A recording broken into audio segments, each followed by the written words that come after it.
अस्सलाम वालेकुम नाजरीन, आप सबका खैर मकदम है 10 न्यूज 247 पर। आइए डालते हैं आज की अहम खबर पर एक नजर। 2023 इंतखाबात के पेश नजर मोहम्मद सलीम से एक खास मुलाकात की गई।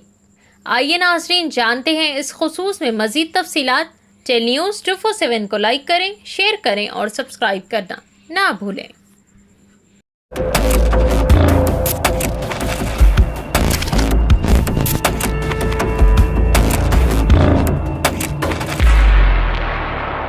उसकी तब्दीली आपकी उस ओहदे से आपको हटाकर हज हाउस की जिम्मेदारी देना, तो कहीं ना कहीं आपके वक्फ बोर्ड के अंदर नाकामी की वजह तो नहीं, वो तो पब्लिक को मालूम है हम क्या काम करें नहीं करें। यहाँ पर हुज्जाज इकराम के अपने दरमियान में भी था और हमारे अपनी तरफ से भी सवाल है कि जब हाजियों के लिए आप फैसिलिटीज फराहम करें, जितने भी आप इंतजाम कर रहे हैं, तो उसके अंदर आप सऊदी एयरलाइंस को क्यों सबकत नहीं देते? क्यों एयर इंडिया से आप, क्योंकि खर्चा कम होता है? नहीं, तो ये एयर इंडिया या सऊदी बोल के नहीं है।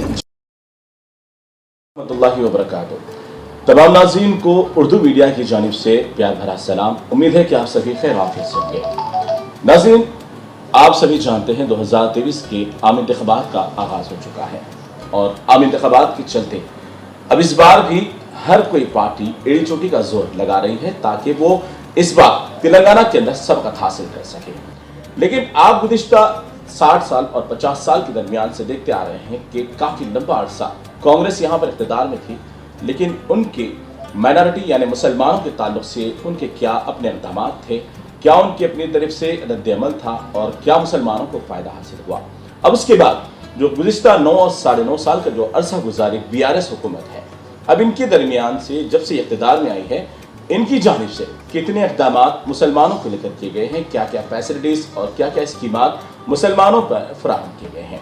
तो इन तमाम हालात का अब यहाँ से जायजा लेना हमने शुरू किया है। पहली शुरुआत हमारी यहाँ तेलंगाना हज कमेटी के चेयरमैन जनाब मोहम्मद सलीम साहब से हमने इसका आगाज़ किया और आज के इस खास एपिसोड और ख़ास मुलाकात में मैं जनाब सलीम साहब का इस्तकबाल करता हूँ। बहुत बहुत शुक्रिया, आपने हमें वक्त दिया।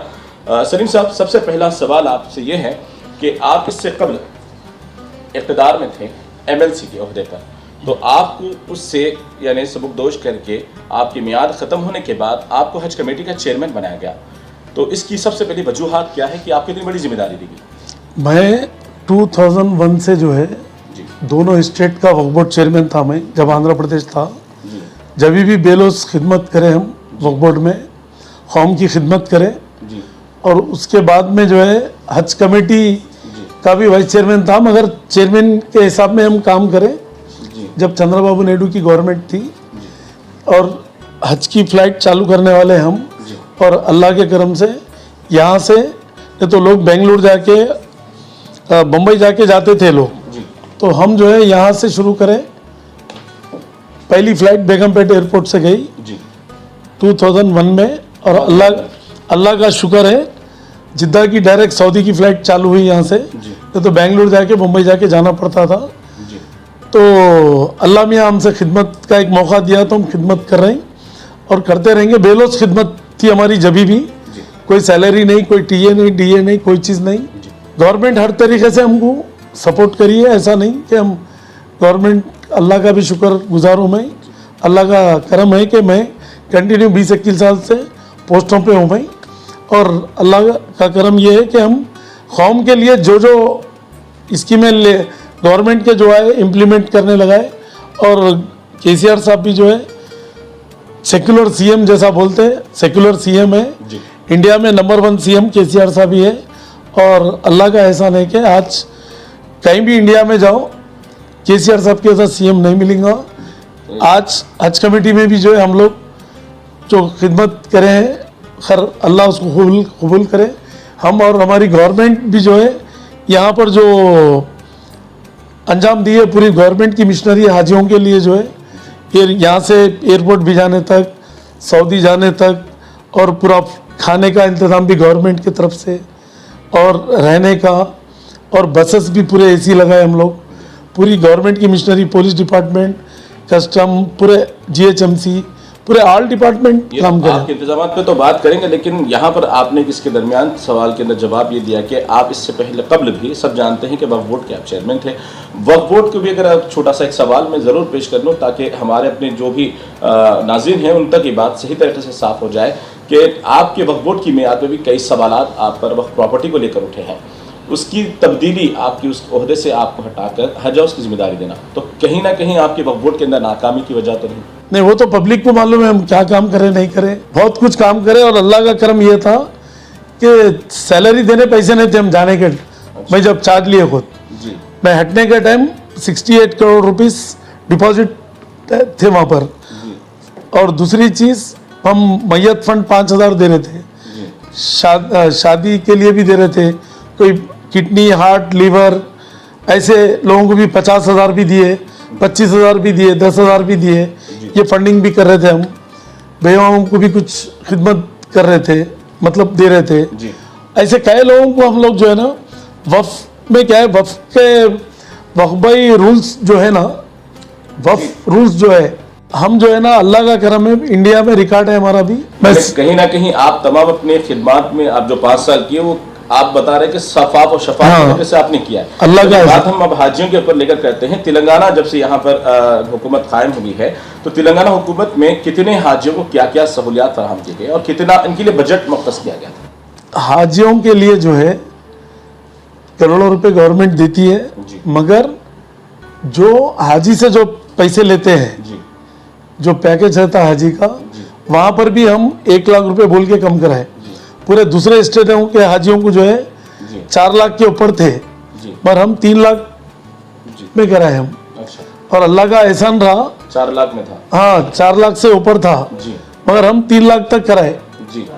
और इसमें हाजियों को 1-1 लाख रुपए की बचत हुई। जी। अल्लाह का एहसान है। मगर वहाँ पर इंतजाम में कुछ कोताहियाँ करे सेंट्रल गवर्नमेंट वाले, और यहाँ की गवर्नमेंट कोई कमी नहीं करी। यहाँ की गवर्नमेंट में खाने से लेके रहने से लेके वो लोगों को एयरपोर्ट पहुँचा के सफ़र फ्लाइट में बिठाने तक हम लोग जिम्मेदारी से काम करे, और अल्लाह का एहसान रहा। एक सवाल आपसे यहाँ पर यह भी होता है कि जो रुबात हुकूमत की जानिब से जो पहले की हुकूमत थी वहाँ पर उसको तैनात किया गया, और रुबात होने के बावजूद भी आज भी रुबात की जो हालात है वहाँ पर जो इंतजामात नाकिस है, कई हाजियों की हमने शिकायत मौसूल हुई है, इस पर क्या हुकूमत का कोई रद्द-ए-अमल? नहीं, रुबात जो है निज़ाम की रुबात है ये, जी। मगर निज़ाम की रुबात में जो है ये लोग जो कर रहे हैं, वहाँ पर जो हसन शरीफ बोल के है, उन्होंने पूरी गेम खेल रहे हैं। मतलब उन्होंने जब भी बात करे बिल्डिंग नहीं है वो है बोल रहे, उन्होंने ऑलरेडी किराए पे दूसरों को देके किराया खा रहे, जबकि वफ़ है वो निज़ाम जो है ना, वफ़ करके गए। तो हसन शरीफ कौन है ये इंचार्ज बोल के है, उनके फादर थे, उन्होंने डेथ होने के बाद उन्होंने इंचार्ज है निज़ाम के बोल के है, मगर उन्होंने मिसयूज़ कर रहे हैं उसको। मगर हम वहाँ की गवर्नमेंट को भी लिखेंगे, काउंसलेट को भी, और यहाँ की सेंट्रल गवर्नमेंट को भी, KCR साहब को बोल के हम इंशाल्लाह लिखाएंगे वो चीज़। तो कितने हाजियों को फ़ायदा हासिल हुआ अब तक? कितने लाख हुज्जाज इकराम तेलंगाना हुकूमत के दौरान गए थे? 7 से 8 हज़ार गए 7 से 8 ये साल में, मगर हर साल कोविड की वजह से 2 साल नहीं गए हाजी। हज सब्सिडी भी आप क्या कहेंगे इस मामले पर? हज सब्सिडी से भी हाजियों को कुछ खुशी मैसर नहीं हुई?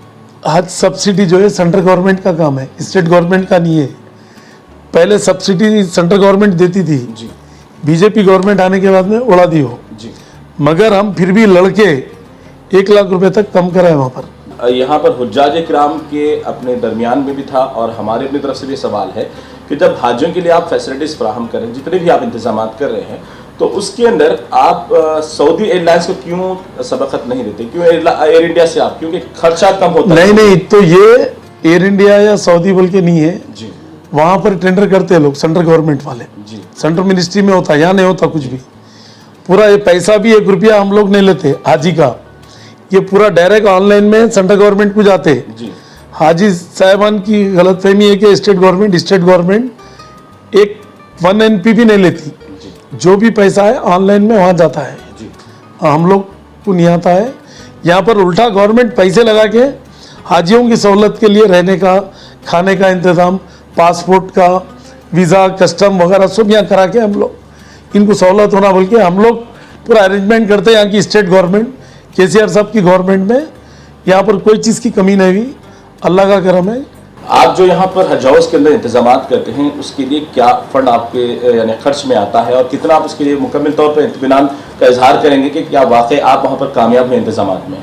नहीं, अल्लाह का करम रहा, कामयाब हुए। यहाँ पर कोई चीज़ की कमी नहीं थी, खाने से हर चीज़ से हाजियों को पूरा रवाना करने तक वहाँ का काम सेंट्रल गवर्नमेंट का रहता है, सऊदी का। मगर हम लोग भी मॉनिटर कर रहे थे, कोई चीज़ की कमियां हैं तो हम लोग वहाँ के कौंसलेट को बात कर रहे थे, हर चीज़ कर रहे थे। इस बार देखा गया सलीम साहब के बहुत सारे हुज्जाज इकराम के हमारे अपने वीडियोस हुए, कॉल्स के जरिए और वॉइस कॉल के जरिए भी हमें शिकायतें हुई थी कि वहाँ जाने के बाद 1 दिन हो गया, 2 दिन हो गया, उनको वहाँ पर कोई हज के दौरान इंतजामात नहीं थे और हुकूमत की जो भी आपकी जानिब से या आप हो उसकी नुमाइंदगी सही तरीके से नहीं करे, कई शिकायतें थी इस पर। नहीं, यहाँ से हमारी कोई ये नहीं है, भरपूर हम लोग कोशिश करें, भरपूर पूरे तरीके से हम लोग वो नुमाइंदगी हुई वहाँ पर।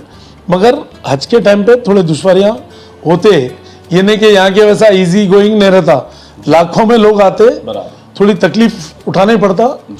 मगर हम लोग जितना करना था हम लोग उससे और ज़्यादा करें, 1000% हम लोग कोई कसर बाकी नहीं रखे। मुख्तसर सी बात हम यहाँ पर ख़त्म करेंगे, लेकिन एक सवाल यहाँ पर है, मैनिफेस्टो आपके हुकूमत ने जारी किया है, अब आप तो हुकूमत में हैं, आप हुकूमत के नुमाइंदे हैं, तो इसी लिहाज से आप तो केसीआर की हर लिहाज से तारीफ करेंगे, लेकिन क्या आने वाले टाइम में हुज्जाज इकराम के लिए हुकूमत कोई और स्पेशल वर्क करेगी या कोई और अच्छा इक़दाम करेगी?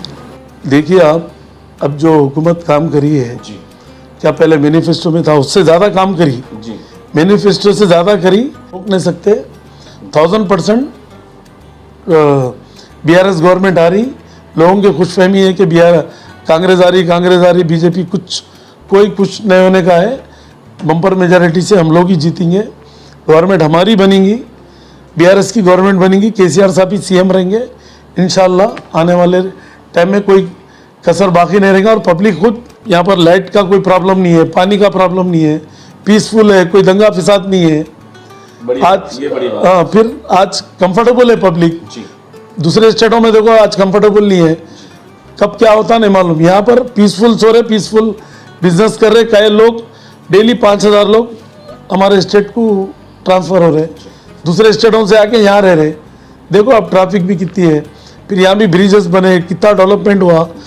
आप कोकापेट वगैरह जाओ, दुबई भी कुछ नहीं है उसके सामने, दुबई के आगे बन गया नया शहर, थोड़ा सा कम है दुबई से। लेकिन सलीम साहब एक आखिरी सवाल आपसे कर दे कि अब आप तो कहेंगे कि किसी भी हाल में आपकी पार्टी जीतेगी, लेकिन कहीं ना कहीं अगर एक नजरिया से देखा जाए तो मुसलमानों से जो किए गए थे वो जो वादे हैं, जिसमें से कुछ मुकम्मल हुए और बहुत सारे नामुकम्मल हैं, तो अगर बात आप जो कॉन्फिडेंस आपका जो लेवल बता रहे हैं कि 1000% केसीआर ही जीतेंगे, तो मुसलमान इस मामले से खुश है कि इस बार भी केसीआर को देखें? बिल्कुल खुश है पब्लिक, क्योंकि बहुत सारे मामला अभी मुसलमान नहीं, ये देखो 5 जनों के नहीं हुए तो थोड़े बहुत लोग हैं ऐसे, 5 उंगलियां थोड़ा ऐसी थोड़े ही रहते, अब कोई छोटी कोई बड़ी ऐसा रहता। मगर अल्लाह का करम है, सब लोग हैप्पी है केसीआर साहब की गवर्नमेंट में। देखो अब कितना डेवलपमेंट है, % भी कुछ ऐसा है तो वो भी कंप्लीट हो जाएगा। अल्लाह का करम है कि बहुत अच्छे से अच्छा जो है गवर्नमेंट लेकर चले हैं। केसीआर साहब, हरीश राव साहब, KTR साहब, कविता मैडम, ये टीम वर्क करके जो है ना अच्छी पॉलिसीज लेके आकर जो है, इसमें असद साहब भी है, असद साहब, अकबर साहब, ये लोग भी कुछ भी नुमाइंदगी करते हैं, तो सब मिलके एक टीम वर्क करके जो है अच्छे से अच्छा जो है पब्लिक को क्या फ़ायदा पहुंचना है, पब्लिक कैसा हैप्पी रहना है, ये पूरा जो है काम चल रहा है और इसमें कोई डाउट नहीं है। अल्लाह चाहे तो आने वाले टाइम में भी कोई भी चीज़ और भी डेवलप करना है तो और ज़्यादा करेंगे हम। इंडिया में नंबर 1 रहेगा हमारा तेलंगाना स्टेट, इसको कोई रोक नहीं सकते और हमारी गवर्नमेंट को भी कोई रोकने का सवाल नहीं है। तो नाज़रीन, आज ये हमारी खास मुलाकात इंतखाबात के ताल्लुक से हज हाउस के चेयरमैन जनाब मोहम्मद सलीम साहब से रही, बहुत अच्छी मुलाकात रही और जो हमने जो उनके साथ सवालात किए उसके जवाब मुकम्मल तौर पर आपने इत्मीनान बख्श दिए हैं। लेकिन नाज़रीन, अब हर कोई पार्टी का अपना उम्मीदवार होता है, वो अपनी पार्टी की ज़रूर तारीफ करेंगे, लेकिन क्या अब आपके हाथ में ये है कि क्या वाकई इस बार भी जो गुज़िश्ता 9.5 साल के जो काम हैं, वो 9.5 साल के कामों की वजह से क्या इस बार भी तेलंगाना में वही गुलाबी परचम लहराना चाहिए, या फिर केसीआर ने जो वादे किए हैं क्या वो वादे मुकम्मल हुए या कुछ वादे नामुकम्मल हैं? तो इसी लिहाज से अब आपकी जिम्मेदारी है कि आपका 30 तारीख को एक हाथ के अंदर जो इस्तेमाल की जाने वाली उंगली है, वो उंगली किसकी तरफ दबेगी, ये आपका फैसला है। और आपको इस बारे में आपकी होने वाली सरकार, जो आने वाली सरकार बनेगी, उसके ताल्लुक से अगर आपको इजहार ख्याल करना है तो हमारे कमेंट बॉक्स ओपन है। आप अपने इजहार ख्याल और आपने अपनी बरहमी या फिर आपकी अपनी मोहब्बत कमेंट्स के जरिए जरूर शेयर करें। तो आप हमारी उर्दू मीडिया फेडरेशन के साथ जुड़े रहें। इसी के साथ आपको तमाम इलेक्शन तक हर लीडरान के साथ, हर जरूरी नुमाइंदे के साथ मुलाकात करते हुए कहीं ना कहीं केसीआर की या कामयाबी या नाकामी पर जरूर सवाल उठाएंगे। अस्सलाम वालेकुम, आदाब, हेलो एवरीवन। दोस्तों, मैं आपका दोस्त शहबाज खान। आप देख रहे हैं टेल न्यूज 24/7। इसको यूट्यूब पर सब्सक्राइब करिए, लाइक, कमेंट, शेयर करिए ताकि नए नए अपडेट्स आपको मिल सके। अस्सलाम वालेकुम।